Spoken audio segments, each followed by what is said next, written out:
So hello everyone, welcome back. अभी कुछ ही दिन बचे हुए हैं आप लोगों के डीबीटी जेआरएफ एग्जामिनेशन के लिए। एंड इस एग्जाम में बायो प्रोसेस का एक मेजर रोल रहता है।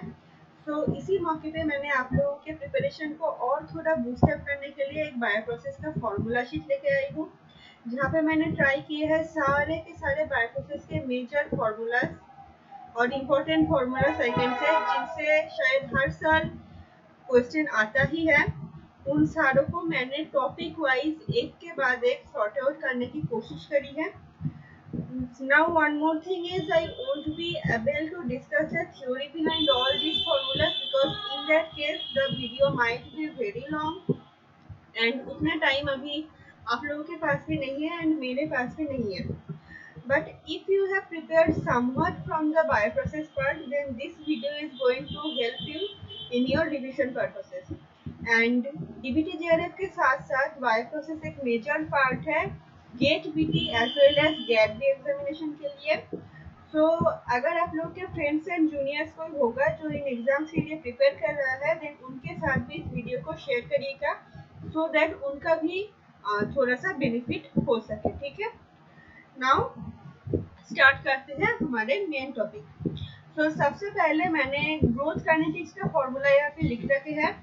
एंड जिनको भी ये वाला ग्रोथ काइनेटिक्स वाला पार्ट बहुत ही डिटेल में पढ़ना है, देन मेरे चैनल पे ही एक दूसरा वीडियो अवेलेबल है माइक्रोबियल ग्रोथ काइनेटिक्स का, जहाँ पे मैंने ये सारे के सारे फॉर्मूलाज अच्छे से डिराइव करके बताई हुई है।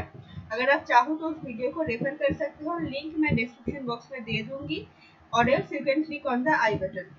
ठीक है, सो ये जो पहला फॉर्मूला है nt equal to n0 into 2 to the power n, ये वाला जो फॉर्मूला है इनसे बहुत ही फ्रीक्वेंटली क्वेश्चन पूछता है GATE as well as DBT. nt यहाँ पे क्या है? nt is the final number of microbial cells and n0 is the initial number of microbial cell. Sorry, यहाँ पे जगह नहीं है लिखने का, 1 minute.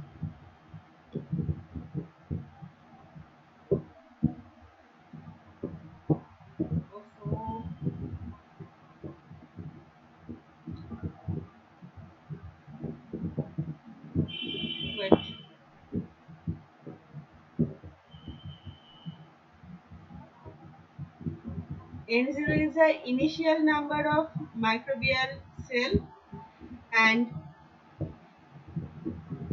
small n is what? Small n is the number of generation। ठीक है,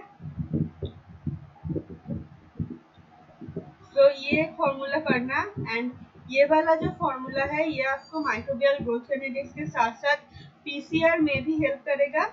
मैंने पीसीआर का भी एक लेक्चर रिसेंटली ही लिया है, अगर आप चाहो तो उसको भी देख सकते हो।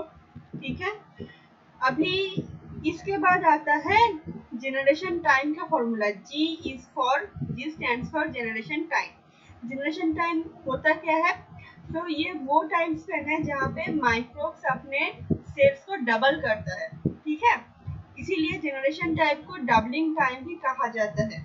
एंड प्रोकैरियोट्स के केस में मेजरली जनरेशन टाइम का वैल्यू है 20 मिनट। ठीक है, नाउ फॉर्मूला क्या है इसका फॉर्मूला है G equal to T by N। T is what? T is the total time and small n is what? Small n is the number of generation. I guess मुझे कोई दूसरा colour लेना चाहिए, एक सेकेंड रुको। ठीक है, फिर आता है K। K क्या है? K is the growth rate, not specific growth rate, it is the growth rate. दोनों चीजें अलग है। कैसे अलग है? ग्रोथ रेट जिसको हम K से रिप्रेजेंट करते हैं वो क्या होता है? So K will be equal to final number of microbes minus initial number of microbes upon total time. ठीक है, सो इसको हम लिख सकते हैं final number of microbial cell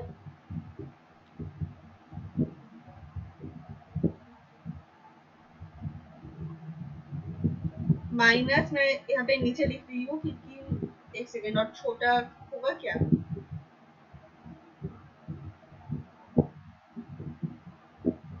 मैं शॉर्ट्स में लिख देती हूँ, पैरामीटर्स के फॉर्म में लिख देती हूँ। ग्रोथ रेट क्या होता है? ये होता है final number of microbial cell minus initial number of microbial cell upon total time. ठीक है, मतलब जितने टाइम में हमारा सेल नंबर n0 से nt होता है उसको हम कह देते हैं growth rate. And at the same time specific growth rate जिसको हम म्यू से रिप्रेजेंट करते हैं, देखो ये वाला जो है, ये वाला स्पेसिफिक ग्रोथ रेट है। तो स्पेसिफिक ग्रोथ रेट क्या होता है? So this specific growth rate means it is specific for different organisms, like its value will be different for the species of Staphylococcus, its value will be different for the species of I can say Streptococcus, for Pseudomonas species its value will be different or something like that। ठीक है, तो growth rate and specific growth rate दोनों अलग चीज होती है, इसको याद कर लेना। एंड अगर मुझे टाइम मिलेगा देन मैं इन दोनों के बारे में एक डिटेल्ड वीडियो ट्राई करूंगी आगे लाने का। ठीक है, सो ये था growth rate and specific growth rate का फॉर्मूला। ठीक है, तो G इक्वल टू T/N एक इम्पोर्टेंट फॉर्मूला है। ग्रोथ रेट से मैंने उतना ज्यादा क्वेश्चंस नहीं दिखे हैं, मतलब के वाले इस फॉर्मूला से, लेकिन हाँ आई गेस लास्ट ईयर ही गेट के एग्जाम में क्वेश्चन आया था जहाँ पे आप लोगों को ग्रोथ रेट का वैल्यू फाइंड करना था, बट बच्चों ने क्या किया था, बच्चों ने गलती से स्पेसिफिक ग्रोथ रेट का वैल्यू फाइंड कर लिया था। मीन्स उन्होंने इसके जगह, इस वाले फॉर्मूला की जगह गलती से इस वाले फॉर्मूला को यूज कर लिया था। ठीक है, तो आई गेस अभी आप लोगों को specific growth rate and growth rate के बीच का कंफ्यूजन क्लियर हो गया होगा। ठीक है, सो अभी G के साथ म्यू का क्या रिलेशन है इसको भी पढ़ लो। G इक्वल टू क्या होगा, natural log of 2 divided by mu. Mu specific growth rate है, ये मैं पहले ही बता चुकी हूँ। नेचुरल लॉग ऑफ म्यू कैसे है, क्या हुआ, इसके लिए आप लोग मेरा जो पुराना वीडियो है माइक्रोबियल ग्रोथ रेट का उसको देख लेना। ठीक है, वहाँ पे मैंने एक्सप्लेन कर दिया था। तो ln2 का वैल्यू क्या है, 0.693 डिवाइडेड बाय म्यू। ठीक है, तो इसको ऐसे भी आप लिख सकते हो। ये वाला फॉर्मूला से काफी फ्रीक्वेंटली क्वेश्चन आता है, तो इसको पढ़ना, VBI में लिख देती हूँ, ये वाला फॉर्मूला है। नेक्स्ट आता है DNDT equal to mu T. DNDT क्या है, DNDT is the rate of change in cell number. ठीक है, एंड म्यू तो पहले ही बता चुकी हूँ स्पेसिफिक ग्रोथ रेट है, and T is what, T is again total time. अभी इस वाले जो फॉर्मूला का अगर बात करें देन यहाँ से मैंने उतने क्वेश्चन नहीं देखा, लेकिन इस बार गेट बीटी 2025 के एग्जाम में यहाँ से एक क्वेश्चन आया था। वो एकदम आपका ये वाला जो फॉर्मूला था इसको क्वेश्चन में दे रखा था, आपको एक इंटीग्रेशन करके एक वैल्यू फाइंड करना था। ठीक है, सो इस वाले क्वेश्चन को तो मतलब जब मैं गेट बीटी का पेपर डिस्कशन करवाऊंगी तब करवा दूंगी। एंड क्योंकि ये गेट में बहुत ही रिसेंटली पूछा है देन थोड़े इस फॉर्मूला को भी देख लेना। ठीक है, एंड ये वाला जो लास्ट वाला फॉर्मूला है natural log of nt by n0 equal to mu T, चाहे गेट हो गया या फिर डीबीटी जेआरएफ हो गया, सबसे ज्यादा इम्पोर्टेंट यही वाला फॉर्मूला है। मैं इसको अलग से एक काम करती हूँ, हाईलाइट कर देती हूँ। ठीक है, एक सेकेंड रुकना।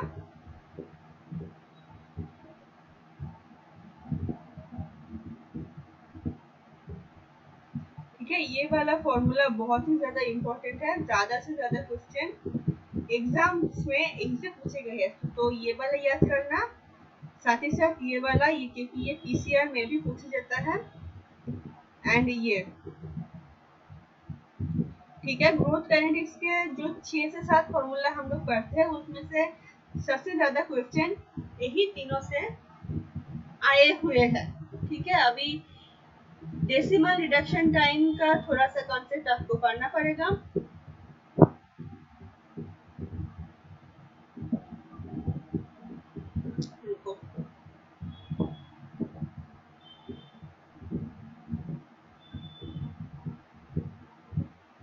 ठीक है, डेसिमल रिडक्शन टाइम, सबसे पहले तो मुझे बताओ कि डेसिमल रिडक्शन टाइम होता क्या है। सो decimal reduction time is the sorry, एक और दूसरा कलर मुझे अगेन लेना पड़ रहा है। It is the 10-fold reduction time. ठीक है, 10-fold रिडक्शन टाइम क्या होता है? मतलब अगर इनिशियल सेल नंबर आपका 10 हुआ, then after 1 decimal reduction time this value will be 1, right. और अगर आपका इनिशियल सेल नंबर 100 हुआ, देन आफ्टर 1d और 1 decimal reduction time this value will be 10। ठीक है, सो डेसिमल रिडक्शन टाइम के इन डिटेल में जाने से पहले आप लोगों को डेथ काइनेटिक्स का ये जो जनरल फॉर्मूला होता है इसको आपको याद करना पड़ेगा। आप देख सकते हो, generalized formula of death rate kinetics is natural log of n0 by nt equal to kd. K is what? K, to be more specific, this would be kd. एक सेकेंड,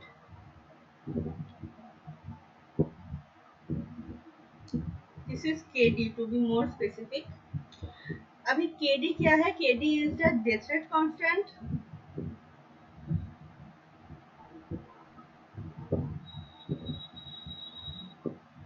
एंड d के बारे में तो आगे ऊपर ही लिखा हुआ है। d तो डेसिमल रिडक्शन टाइम है, इसके बारे में लिखा हुआ है। n0 is the initial number of bacterial cell and nt is the final number of bacterial cell। अभी इसके साथ आप जो ग्रोथ काइनेटिक्स में जो वाला फॉर्मूला पढ़े थे हम लोग, ये वाला, इसके साथ क्या डिफरेंस आप लोग देख सकते हो। ग्रोथ काइनेटिक्स के केस में nt ऊपर था, n0 नीचे था, एंड डेथ रेट काइनेटिक्स के केस में n0 ऊपर है एंड nt नीचे है। अभी यहाँ पे बच्चे कंफ्यूज होते हैं एग्जाम टाइम में कि किसको हम लोग ऊपर रखें। ठीक है, तो एक आई कैन से तो एक चीज बताती हूँ मैं आप लोगों को।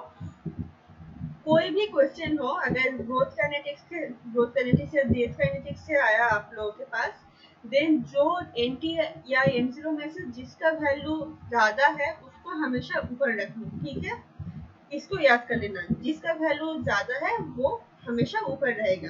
ये ट्रिक है छोटा सा।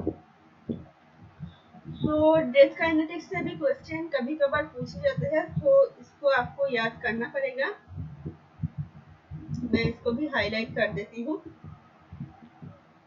ठीक है, अभी मैंने यहाँ पे d का वैल्यू फाइंड करना सिखाई हुई है। देखो कैसे फाइंड करते हैं d का वैल्यू। देखो मैं क्या बोली, डेसिमल रिडक्शन टाइम का मतलब होता है 10-fold रिडक्शन टाइम, राइट। इसका मतलब n0 इक्वल टू हमने ले लिया है 100, देन 10-fold रिडक्शन मीन्स 100/10, तो फाइनल वैल्यू हो जाएगा nt इक्वल टू हो जाएगा 10। ठीक है, तो kd हमें नहीं पता है, d का वैल्यू हमें निकालना है। तो d इक्वल टू क्या होगा, इसको अगर सॉल्व करोगे तो यहाँ पे 0 कट जाएंगे, देन d इक्वल टू आएगा 2.302 डिवाइडेड बाई k। ये एक दूसरा फॉर्मूला है, इसको याद कर लेना। ठीक है, अभी इसके बाद आते हैं थर्मोडायनामिक्स के ऊपर। तो यहाँ से भी कुछ क्वेश्चंस, कुछ कॉन्सेप्ट हम लोगों को पढ़ने पड़ेंगे एंड कुछ फॉर्मूलाज भी याद करने रहेंगे। तो देखो dq equal to du minus dw, ये फर्स्ट लॉ ऑफ थर्मोडायनामिक्स का ये फॉर्मूला है, जहाँ पे q क्या है, q is the total heat, u क्या है, u is the internal energy in the system, and w क्या है, w is the work done. ठीक है, तो delta q equal to delta u minus delta w, ये वाला फॉर्मूला को याद कर लेना। हालांकि यहाँ से उतने ज्यादा क्वेश्चन नहीं आते हैं, लेकिन हाँ ये वाला delta g equal to minus RT natural log of k, यहाँ से डीबीटी जेआरएफ हो गया, सीएसआर नेट हो गया, या फिर गेट एग्जामिनेशन हो गया, बहुत ही फ्रीक्वेंटली बार बार क्वेश्चन यहाँ से पूछ लेते हैं। ठीक है, delta G equal to minus RT natural log of K. And उसी के साथ साथ एक और दूसरा फॉर्मूला, इसको भी आप लोगों ने पढ़ा होगा, यहाँ से भी बहुत ही फ्रीक्वेंटली क्वेश्चन रहते हैं, वो है कि delta G equal to delta G minus RT natural log of K. अभी थोड़ा फॉर्मूला यहाँ पे इलेक्ट्रिकल पोटेंशियल से भी है, जो है कि delta G equal to minus N F E zero cell. E zero cell क्या है? It is a electron potential, ठीक है, और cell potential I can say. F क्या है? F is the Coulomb's constant,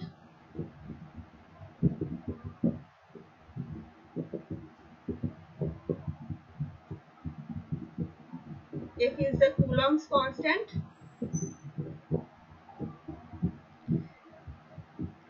small N क्या है? Small N is the number of electrons, और कितने इलेक्ट्रॉन पास हुए, फिर उसके ऊपर का चार्ज, ठीक है, जो आयन फॉर्म होगा उसके ऊपर का चार्ज, और more specifically number of electrons ही कहा जाता है इसको। एंड डेल्टा जी तो पता ही है आप लोगों को, गिब्स फ्री एनर्जी।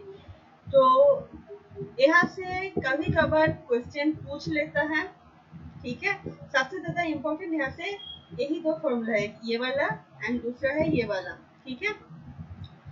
अभी इलेक्ट्रिकल पोटेंशियल का वैल्यू कैसे निकालोगे उसके रिगार्डिंग भी एक फॉर्मूला है, जो है कि E0 cell equal to E0 cathode minus E0 anode. अभी कैथोड एंड एनोड का कौन सा कैथोड कौन सा एनोड है, अगर ये क्वेश्चन में नहीं दिया है देन हम उसको कैसे पहचाने मैम? तो जिसका वैल्यू ज्यादा होगा वो कैथोड होगा, एंड जो लोअर वैल्यू का रहेगा वो एनोड का इलेक्ट्रिकल पोटेंशियल रहेगा, ठीक है। सो ये था अभी नास्ट इक्वेशन। नास्ट इक्वेशन से भी बहुत ही इम्पोर्टेंटली, बहुत ही फ्रीक्वेंटली क्वेश्चन पूछे जाते हैं।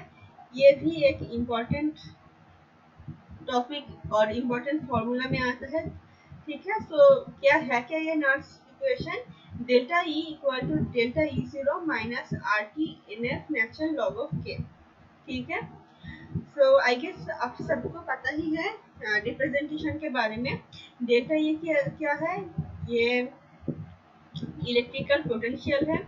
डेल्टा ई जीरो क्या है? ये स्टैंडर्ड कंडीशन में इलेक्ट्रिकल पोटेंशियल है।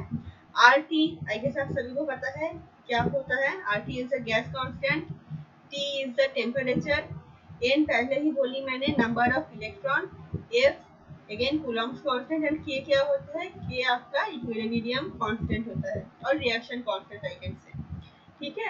अभी अगर टेम्परेचर 298 केल्विन हो एंड हाँ, अगर टेम्परेचर आपका 298 केल्विन है एंड कूलम्स कांस्टेंट की वैल्यू तो आप सभी को पता है 96500 कूलम होता है। रिएक्शन के ऊपर डिपेंड करता है। तो अभी अगर इन सारी चीजों को हम लोग इक्वेट करें देन इस वाले इतने से का वैल्यू आ जाएगा 0.059 डिवाइडेड बाई एन, ठीक है। So R T by F, ठीक है, आर टी बाई एफ इसका वैल्यू आता है 0.059 if T equal to 298 kelvin, ठीक है। तो इसी फॉर्मूला को आप रिप्रेजेंट कर सकते हो, delta E equal to delta A zero minus 0.059 divided by N into log of K, ठीक है। यहाँ पे नेचुरल लॉग ऑफ था, यहाँ पे natural and again this formula में हम लोग ने क्या किया है, नेचुरल लॉग को लॉग में कन्वर्ट कर दिया है, ठीक है। तो ये था नास्ट इक्वेशन का केस, इसको भी याद करना इम्पोर्टेंट है। Then electrical potential for a single type of positive ion. तो यहाँ से क्वेश्चन उतने ज्यादा नहीं पूछे हैं, एक दो बार गेट में पूछ लिया है, जिसके वजह से मैंने यहाँ पे ऐड कर दिया है। So electrical potential for single type of ion, जिसको हमने यहाँ पे रिप्रेजेंट किया है E ऑफ x प्लस से, so that will be equal to RT by NF into natural log of outer side पे, मीन्स प्लाज्मा मेम्ब्रेन के outer side पे उस सिंगल आयन का single type of positive ion का concentration divided by plasma membrane के इन side पे उस single ion का कंसंट्रेशन, ठीक है। सो इसको आप देखना चाहो तो देख सकते हो, एक दो बार गेट में क्वेश्चन पूछ लिया है, जिसके वजह से मैंने यहाँ पे ऐड कर दिया। अभी नेक्स्ट बात आती है स्केलर की। सो स्केल अप से भी कुछ फॉर्मूला आपको बहुत ही फ्रिक्वेंटली याद रखना है। सो उसमें से पहला है पावर इनपुट वाला फॉर्मूला। पी क्या है इसमें? P equal to N P into rho N cube D five, जहाँ पे पी क्या है? P is the total power, ठीक है, P is the total power और power required I can say N P is the power number, rho क्या है? Rho is the density of the medium, N cube क्या होता है? N cube is the N is the impeller frequency, जिसको हम represent करते हैं RPM या फिर आरपीएस से, ठीक है। एंड डी, कैपिटल डी क्या होता है? Capital D is the diameter of the impeller.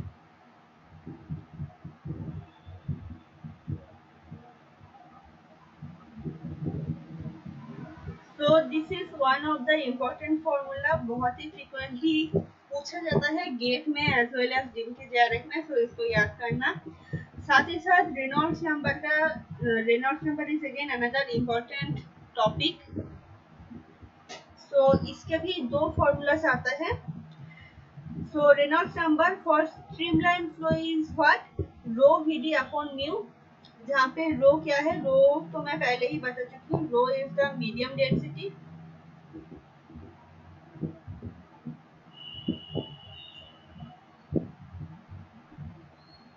भी क्या होता है? भी इज द वॉल्यूम, ठीक है। बी पहले ही बता चुकी हूँ, diameter of impeller,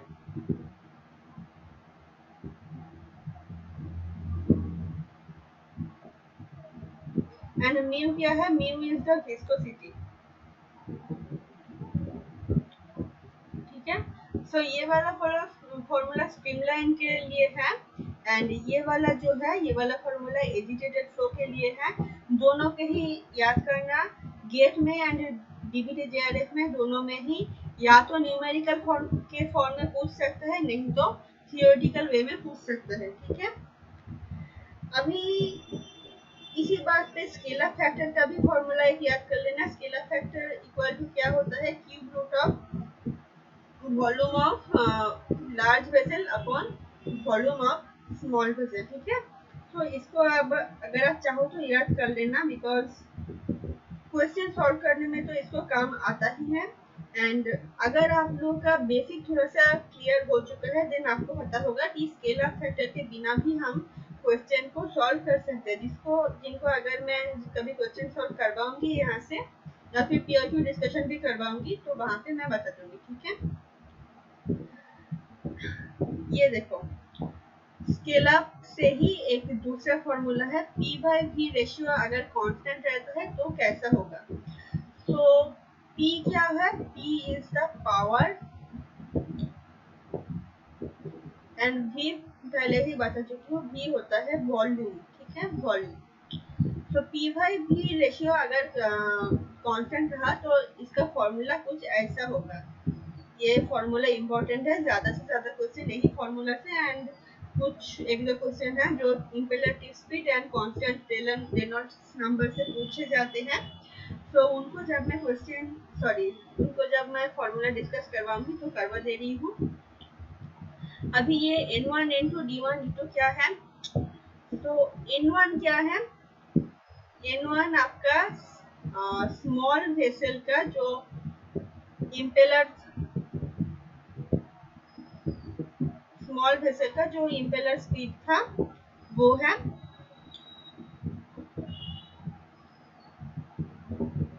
impeller frequency of small vessel, and N2 क्या है? Impeller frequency of large vessel, ठीक है। इसको आप चाहो तो स्वैप भी कर सकते हो, लाइक N2 को आप चाहो तो ले सकते हो लार्ज वेसल का N2 को आप चाहो तो ले सकते हो स्मॉल वेसल का इम्पेलर फ्रीक्वेंसी, एंड N1 का आप चाहो तो ले सकते हो कि ये है लार्ज वेसल का impeller frequency. And D2 D1 I guess इतने टाइम में तो क्लियर हो ही गया होगा। D1 is the diameter of small vessel impeller,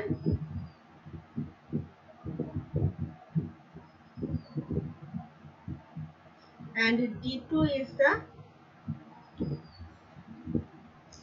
diameter of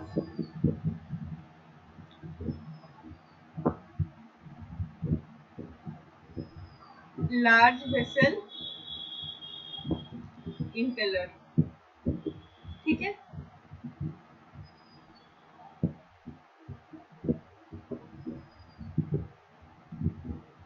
ठीक है। सो इसको याद कर लेना है। इसी के साथ साथ एक और रिलेशन आपके सामने आता है जो है कि n is inversely proportional to d। मतलब क्या, एक सेकेंड, इसको मैं इसको अच्छे से यहाँ पे लिख देती हूँ।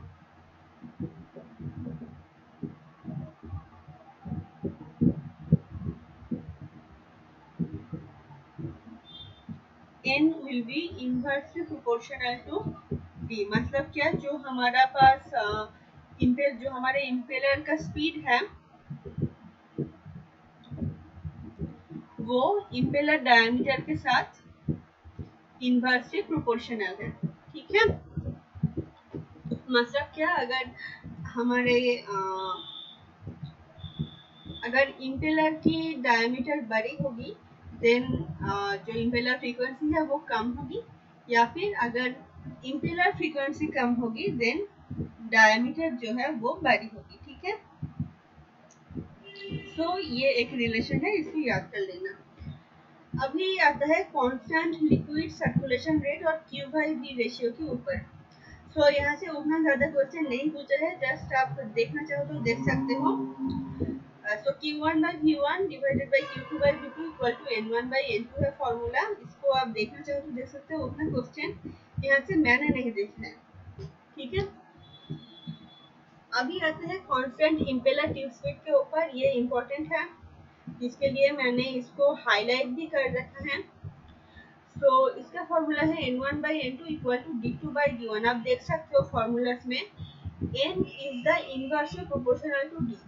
तो अगर N1 यहाँ पे है तो D1 यहाँ पे नीचे है, अगर N2 इस साइड पे नीचे है तो D2 इस साइड पे ऊपर है। ठीक है, तो इसको याद करना। ठीक है, एंड कांस्टेंट रेनॉल्ड नंबर्स, ये भी एक इम्पोर्टेंट फॉर्मूला है, बहुत ही फ्रीक्वेंटली पूछा जाता है।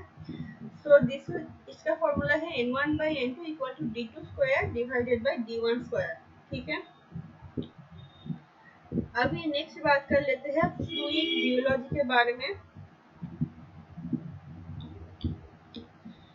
तो shear stress and shear rate, fluid rheology के पहले ही पार्ट में हम लोग सिखाते थे कि shear stress and shear rate क्या होता है। तो इसको मैं आप लोगों को एक्सप्लेन करने के लिए थोड़ा सा यहाँ पे ड्रॉ करके बता देती हूँ। लेट्स से ये यहाँ पे कुछ बुक्स है। ठीक है, ये यहाँ पे कुछ 2-3 बुक्स रखे हुए हैं।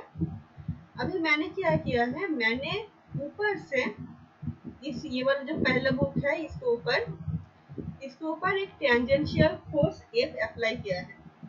अभी इस टेंजेंशियल फोर्स F को अप्लाई करने से क्या होगा, ये ऊपर वाला जो बुक है ये कुछ थोड़ा आगे खिसक जाएगा। मैं इसको ड्रॉ कर देती हूँ, एक सेकेंड।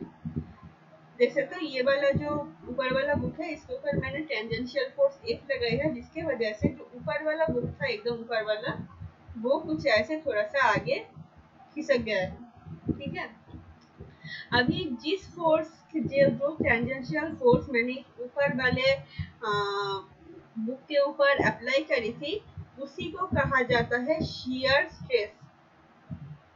जब आप लोगों को ये टॉपिक में पढ़ाऊंगी तो अब तब और अच्छे से डिस्कस करवा दूंगी। And due to this shear stress, ये जो ऊपर वाला बुक है ये जिस स्पीड से आगे की तरफ खिसका उसी को हम लोग कह देते हैं शियर रेट। ठीक है, अभी के लिए बस इतना समझो, अगर कुछ पता नहीं था आप लोगों को फॉर द टाइम से इतना समझ लो। एंड जब ये टॉपिक पढ़ाऊंगी मैं, अगर डिमांड रहता है आप लोगों का एंड मुझे टाइम मिलता है तो जब मैं ये टॉपिक पढ़ाऊंगी आप लोगों को देन डिटेल में करवा दूंगी। ठीक है,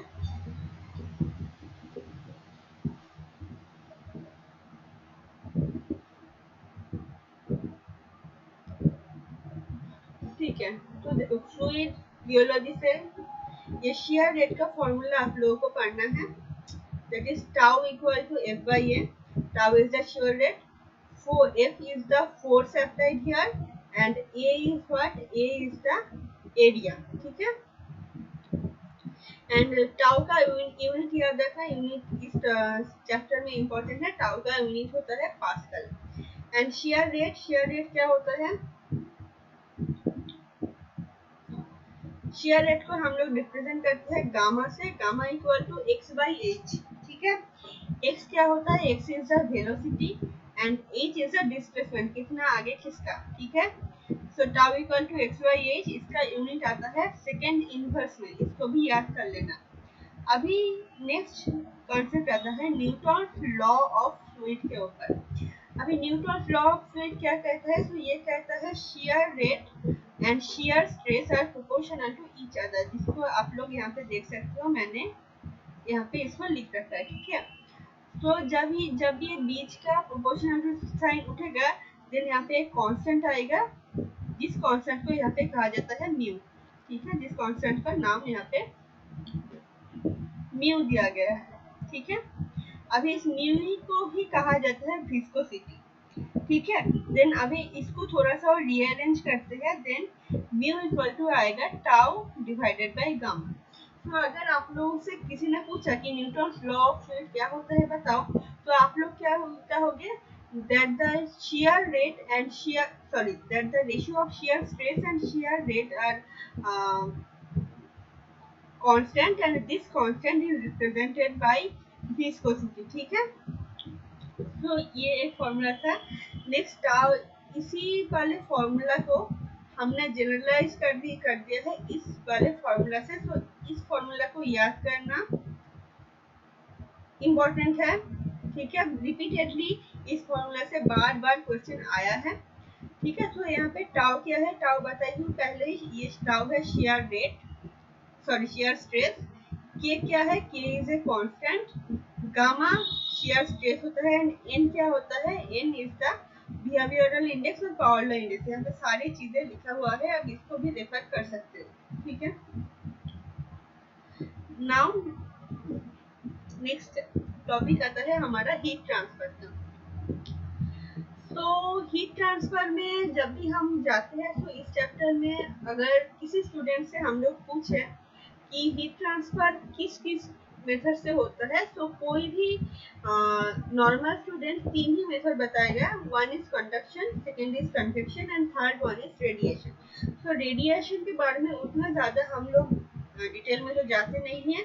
कंडक्शन एंड कन्वेक्शन को डिटेल में पढ़ते हैं, उसी से एक फॉर्मूला आता है यहाँ पे, जो है कि टोटल हीट का। ठीक है, तो इस वाले फॉर्मूला को याद कर लेना।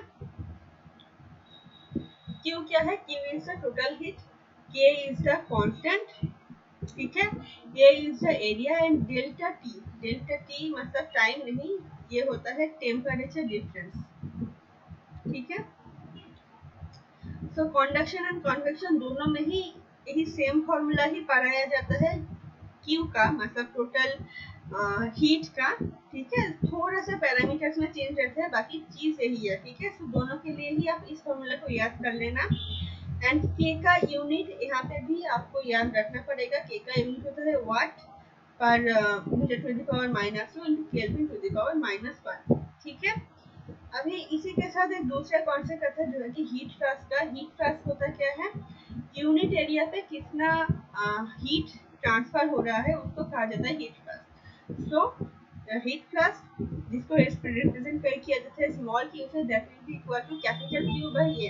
ठीक है, अगर कैपिटल क्यू बाई ए होता है, एक सेकेंड यहाँ पे गलत लिखा हुआ है, मैं सही कर देती हूँ इसको। तो अगर कैपिटल क्यू बाई ए है, देन इस वाले फॉर्मूला से आप क्या लिखोगे? ये वाला ए तो इधर को चला गया है क्यू बाई ए, देन इसको क्या लिखोगे? के इंटू डेल्टा टी। ठीक है, तो ये फॉर्मूला भी इम्पोर्टेंट है, याद कर लेना। देन हीट फ्लक्स का यूनिट अगेन इम्पोर्टेंट वन, वाट पर मीटर स्क्वायर। ठीक है, गेट आई गेस, हाँ गेट 2022 या उससे पहले, हाँ गेट 2022 या उससे पहले के किसी ईयर में किसी को पूछ लिया गया था, ठीक है, कि के का सॉरी हीट फ्लास्क का यूनिट बताओ, ठीक है। अभी एक और, this is one of the important formula, ठीक है, जो है कि 1/u इक्वल टू 1/h1 plus 1/h2 plus L by lambda. कौन किसको, कौन क्या रिप्रेजेंट करता है, सारी चीजें यहाँ पे लिखी गई है। U क्या है, U is the overall heat transfer coefficient, H is the thermal conductivity of wall, L क्या होता है, L is the thickness of wall and lambda is the conductive heat transfer coefficient, ठीक है। अभी ये सारी चीजें कौन क्या होता है, इसके लिए बेटा डिटेल में पढ़ना पड़ेगा टॉपिक को। अभी उतना ज्यादा टाइम है नहीं, लेकिन हाँ आप इस फॉर्मूला को याद रख सकते हो। एक दो क्वेश्चन अगर आपको मिल जाए देन यहाँ से सॉल्व हो जाएगा, ठीक है। इसके बाद आता है LMTT। LMTT अगर गेट एग्जामिनेशन की हम लोग बात कर रहे हैं देन एक बहुत ही इम्पोर्टेंट टॉपिक है, बहुत ही फ्रिक्वेंटली यहाँ से क्वेश्चन पूछा जा रहा है। गेट में इस बार भी पूछा था, 2025 में भी पूछा था, उसके बाद 2024 में भी था, 2023 एंड 2022 में भी था, ठीक है। तो LMTD का फॉर्मूला क्या है, delta T equal to delta T2 minus delta T1 upon natural log of delta T2 by delta T1। तो इसी को एक्सटेंड, थोड़ा सा एक्सटेंड करने के लिए मैंने एक क्वेश्चन ले लिया है, लेट्स से, एंड ये क्वेश्चन गेट का ही है। आइए मैं यार भूल गई, ये गेट का ही एक पीवाईक्यू है, मैं यार भूल गई हूँ। आई गेस 2022 का या फिर आई गेस 2022 या 24 किसी का पेपर, किसी भी एक पेपर में हुआ होगा ये वाला क्वेश्चन। आई गेस गेट 2023 में था ये, नहीं मुझे याद नहीं है। एनीवेज क्वेश्चन गेट का है, आप लोग जब सॉल्व करोगे पेपर देन देख लेना। लेट्स से एक डबल पाइप हीट एक्सचेंजर है एंड इस डबल पाइप हीट एक्सचेंजर में एक साइड से हॉट फ्लूइड जा रहा है, बाहर जा रहा है, एंड दूसरे साइड से क्या हो रहा है, एक कोल्ड फ्लूइड दूसरे साइड से अंदर आ रहा है। हॉट फ्लूइड का इनिशियल टेम्परेचर था 100 डिग्री सेंटीग्रेड, ठीक है। जब ये इस साइड में था इसका टेम्परेचर था 100 डिग्री सेंटीग्रेड। अभी हॉट फ्लूइड जब दूसरे साइड में जाएगा तो दूसरे साइड से तो कोल्ड फ्लूइड आ रहा था, तो इसका टेम्परेचर क्या होगा, थोड़ा सा डिक्रीज हो जाएगा, डिक्रीज होकर लेट्स से 55 डिग्री सेंटीग्रेड हो गया। एंड कोल्ड फ्लूइड जो अंदर आ रहा था उसका इनिशियल टेम्परेचर था 45 डिग्री सेंटीग्रेड। अभी 45 डिग्री सेंटीग्रेड इस साइड से कोल्ड फ्लूइड आ रहा है एंड दिस साइड से हॉट फ्लूइड बाहर जा रहा है।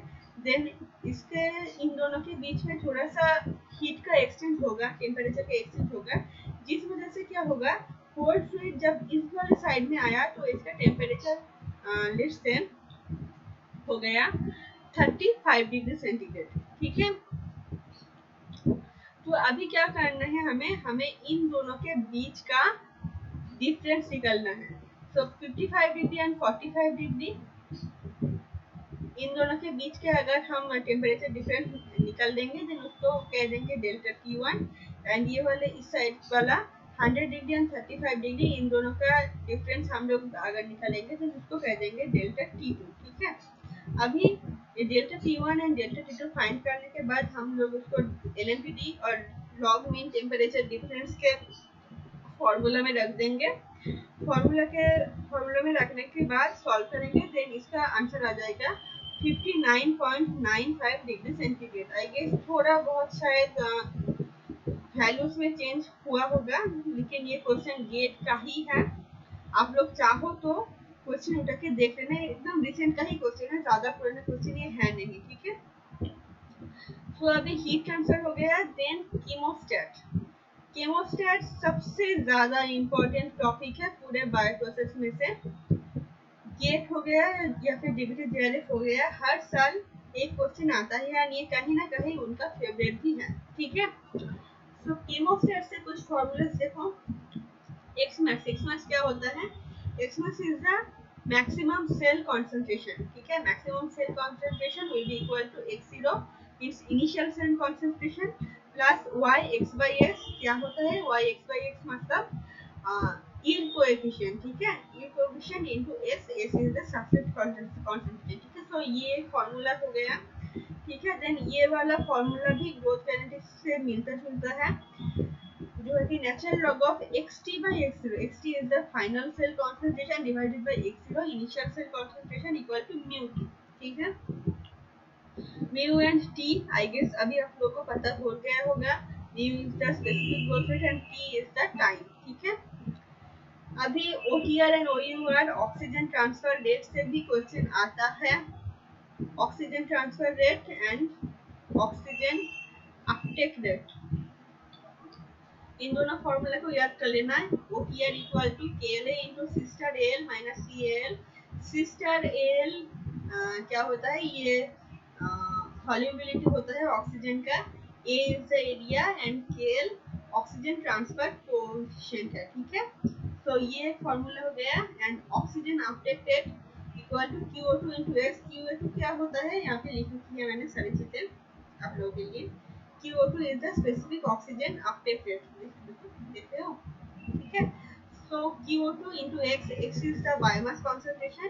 अभी इसी QO2 को आप ऐसे भी रिप्रेजेंट कर सकते हो, QO2 का ये एक दूसरा फॉर्मूला है, QO2 equal to mu G upon Y X by O2, ठीक है। अभी इस वाले फॉर्मूला को अगर आप यहाँ पे पुट कर देते हो देन क्या लिखोगे, QO2 क्या था, QO2 was mu g upon y x by O2 into यहाँ पे x था, ये x आ गया, ठीक है।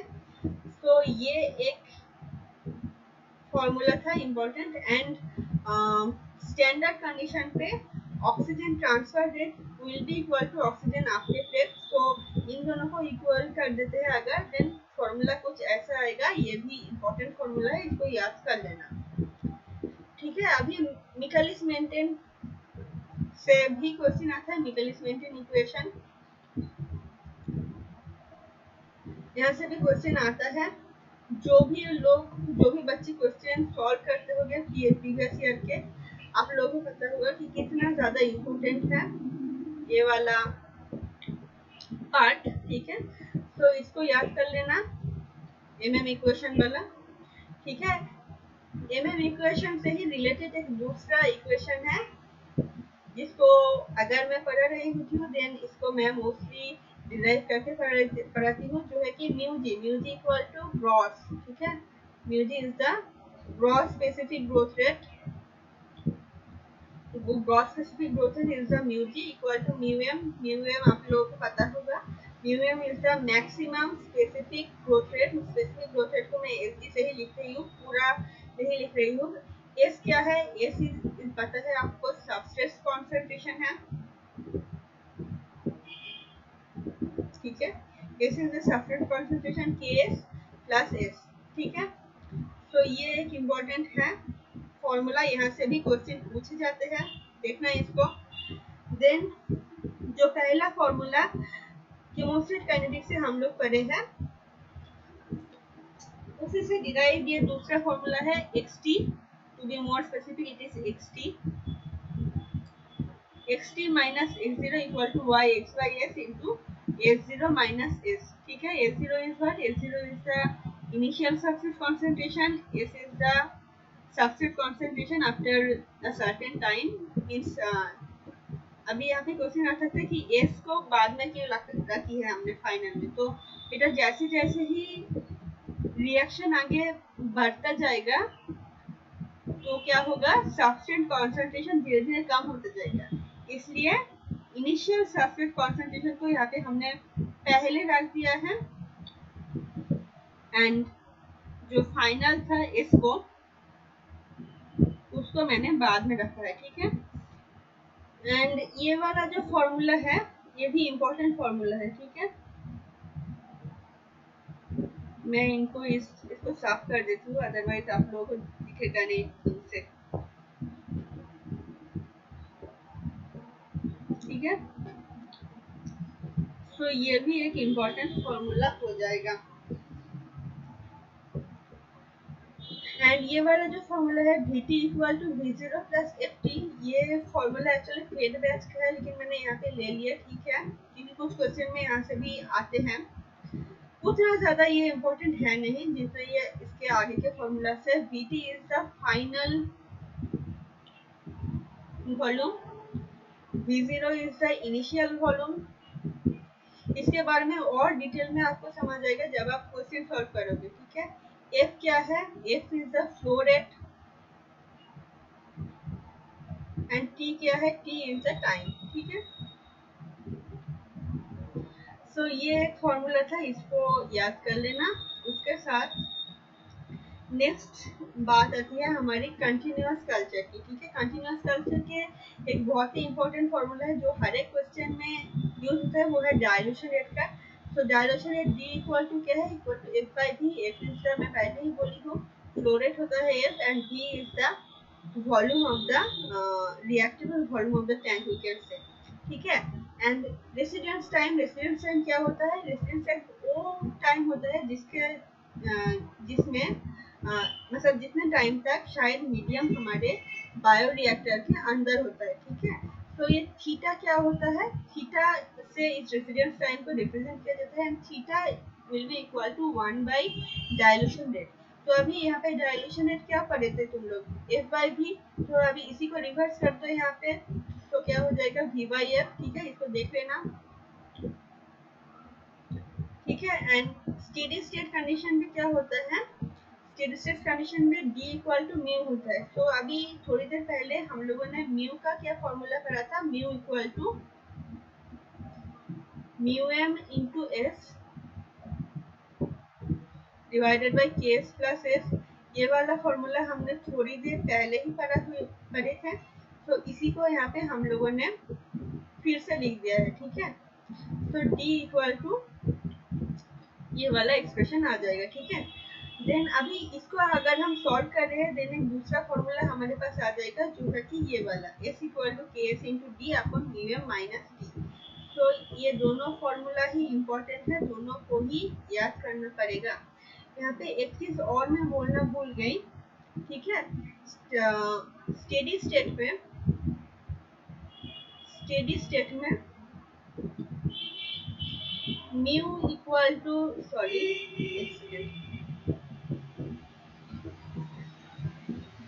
स्टेडी स्टेट में म्यू इक्वल टू डी होता है।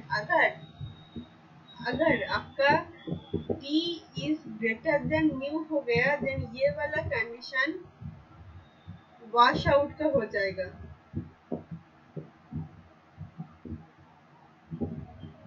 ठीक है। वॉश आउट का कंडीशन ये हो जाएगा, ठीक है।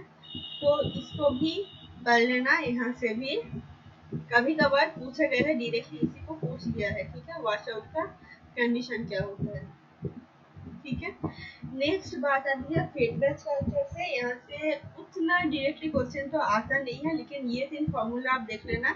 इस फॉर्मूला के बारे में मैं पहले ही बता चुकी हूँ। Then xt equal to x0 plus vt। xt is the final cell biomass, x0 is the initial cell biomass, v क्या है? v is the volume. And ये वाला जो है, ये वाला इम्पोर्टेंट है, बहुत सारे फॉर्मूला में यूज होता है। xt means final cell biomass equal to x0 is the initial cell biomass plus f क्या होता है? f is the flow rate, बता चुकी हूँ। s0 क्या होता है? s0 is the initial substrate concentration, y x y s is the yield and t is the time, ठीक है। मतलब कुछ आफ्टर स्पेसिफिक टाइम t हमारा बायोमास का कंसंट्रेशन क्या होगा, उसके लिए ये फॉर्मूला यूज हो जाता है, ठीक है। अभी बात कर लेते हैं वन ऑफ द लास्ट, जो है कि मिक्सिंग में ज्यादा से ज्यादा क्वेश्चन आपको पूछे गए हैं रेनॉल्ड्स नंबर से, जिसका फॉर्मूला मैं बता चुकी हूँ पहले ही।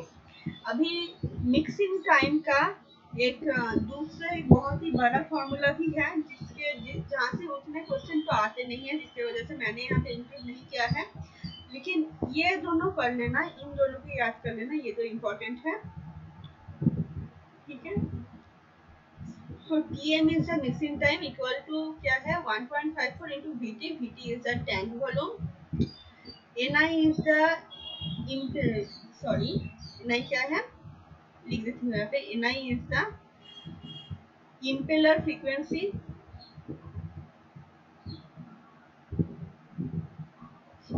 एंड DI तो पता ही है, DI is the impeller diameter, से DI का यहाँ पे लिखा हुआ है, ठीक है। सो DI यहाँ पे नहीं लिखते हैं हम, ठीक है। DI is the diameter of impeller and NP तो पावर नंबर है, इसके बारे में तो बता चुकी हूँ। NP is the power number, ठीक है। तो ये एक फॉर्मूला हो गया, Tm equal to 1.54 into Vt upon Ni into DI divide, and उसी के साथ साथ मतलब ये एक फॉर्मूला हो गया एंड दूसरा फॉर्मूला है ये वाला, Tm equal to 5.4 upon Ni into 1 by Np whole to the power 1 upon 3, ठीक है, 1/3 इंटू Dt अपॉन Di का स्क्वायर, ठीक है। सो ये कुछ फॉर्मूला थे एंड कुछ important formulas, repeated formulas I can say. So इसको आप लोग याद करिएगा एंड आई होप ये वीडियोस आपको आपके रिवीजन पर्सपेक्टिव के लिए बहुत ही ज़्यादा हेल्पफुल रहेगा।